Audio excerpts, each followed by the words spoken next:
So ito, tingnan natin kung paano ba ito may innovate. Alright, baka hindi ko lang alam kung meron na nitong innovation. So for example, ito, ano ba naging problema pag ginagamit natin itong stand na to? Ito, parang nalilito na ako. So, sample lang po to. Tingnan mo kung ano yung ginagamit everyday ng mga tao dyan sa office mo o ikaw mismo, personal mo naging problem o gusto mo sana na-improve to, ikaw mag-improve.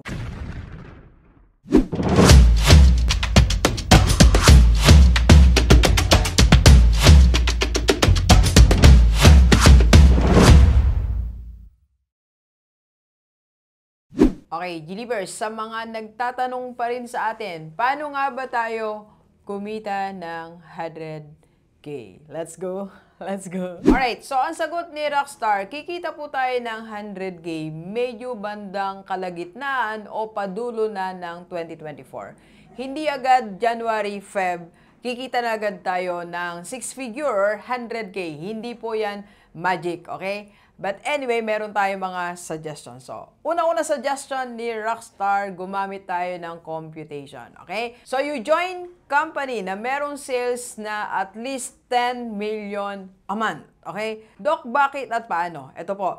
Ito pong computation na to, personal ko lang computation. Okay? So, sa akin lang assumption, sa aking projection. Kung ang isang kumpanya po ay merong sales na 10 million. So, tingnan natin kung magkaroon ka ng 1% na share na makapagbenta ka din. Okay? So, tingnan natin. 10 million po. 10 million times 0.01%.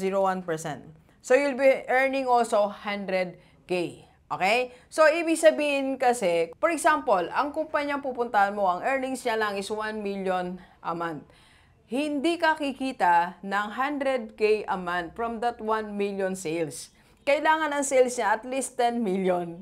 Okay? So, umpisahan mo maghanap ng ganyang kumpanya at ikaw po ay mag-compute. Okay? So, second na recommendation ni Rockstar, innovate one product. Start innovating one product. So, sa mga ginagamit natin mga products, meron tayong mga gusto ma-innovate, di ba? For example, itong mga props ni Doc. Ito po. So, ito, tingnan natin kung paano ba ito may innovate. Alright, baka hindi ko lang alam kung meron na nitong innovation. So, for example, ito, ano ba naging problema pag ginagamit natin itong stand na to? Ito, parang nalilito na ako. So, sample lang po to.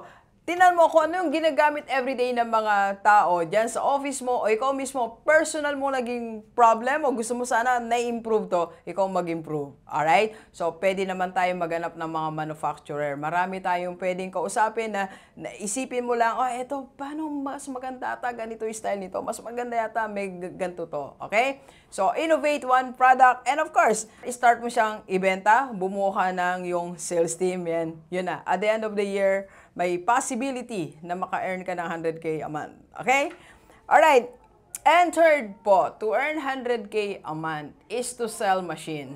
Okay? Magbenta tayo ng machine. Anumang machine na ginagamit, photocopying machine, di ba? Ice machine or whatever machine na ginagamit ng mga negosyante, then you can get high commission.